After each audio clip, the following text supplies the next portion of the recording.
Welcome back to Echobloom. I'm Skylar Funk, singer and main songwriter of the band Trapdoor Social. This series is meant to share a little bit about our process, ourselves, the origins of songs, and the stories of how they were made. For more, please follow Trapdoor Social on Instagram, support our Patreon, where content like this is always released first, and buy our music and merch at trapdoorsocial.com. Echobloom is the album that brought in our first record deal and was printed on our first vinyl. We're happy to reminisce and eager to share stories from its creation. Let's get into it. Lo-Fi was one of the many songs that we worked hard to write together as a band pre-pandemic.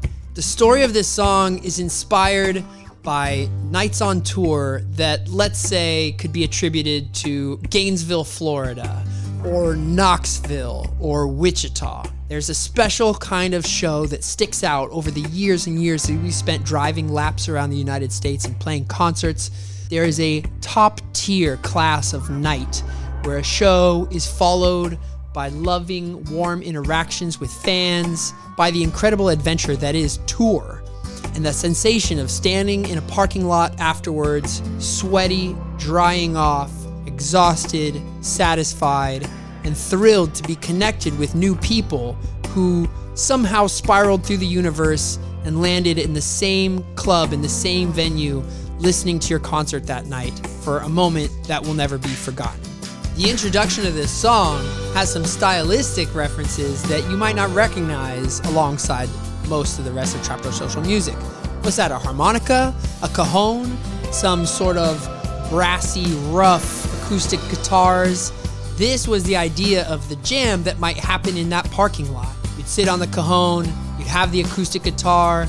There's a bit of a southern, sweaty, post-show feel that lives in my bones as what it's like after a concert when you're tired out and have been rocking for weeks on the road. So it's a bit of a classic tour story song for me.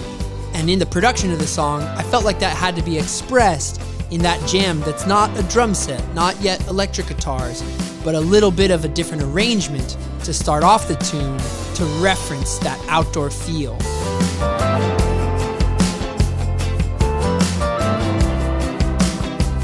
We got the pleasure to work with Joseph E. Shine on the production of this track.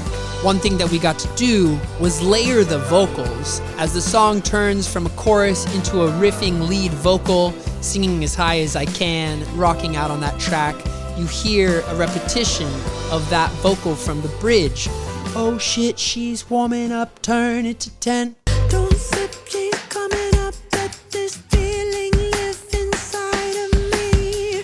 Oh shit, she's warming up, turn it to 10, and then let's shred this thing out. As the last chorus devolves into vocal riffing, high notes, and just pure rock energy from the lead vocal, we hear a reprise of the bridge vocal that comes in chanting under it. Let this feeling live inside of me.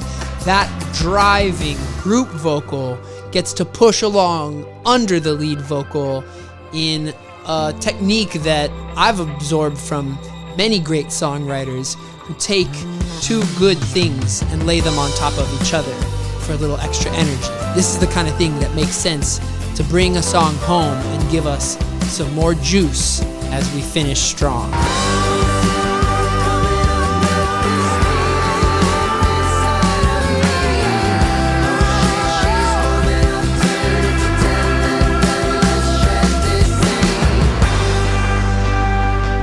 There are a lot of other songs that we wrote and even started recording that didn't make the album, and to be honest, this one almost didn't either. There was a stage where it was some kind of odd duck, like the production was just different enough, or there was something about it we weren't sure if it would make the cut, and you can only put so many songs on a vinyl record. But at the same time, this is a song that has stood out to certain fans and listeners. Paul in Vancouver and everybody else who's mentioned this song to me as something that stood out on the record, thank you for finding a deep cut and loving it. That's what I spent my childhood doing to records that I loved. It's really an honor to have a song like this almost not make the album, but then stick out in your hearts as a listener. I got nothing to say.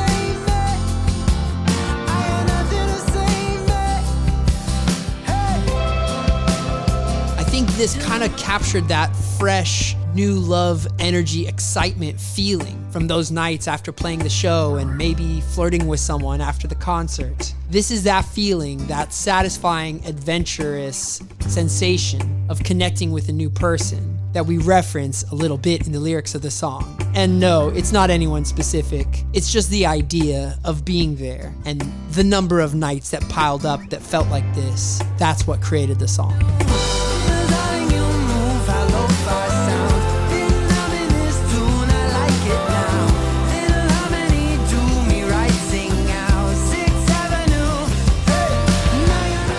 Thanks for listening.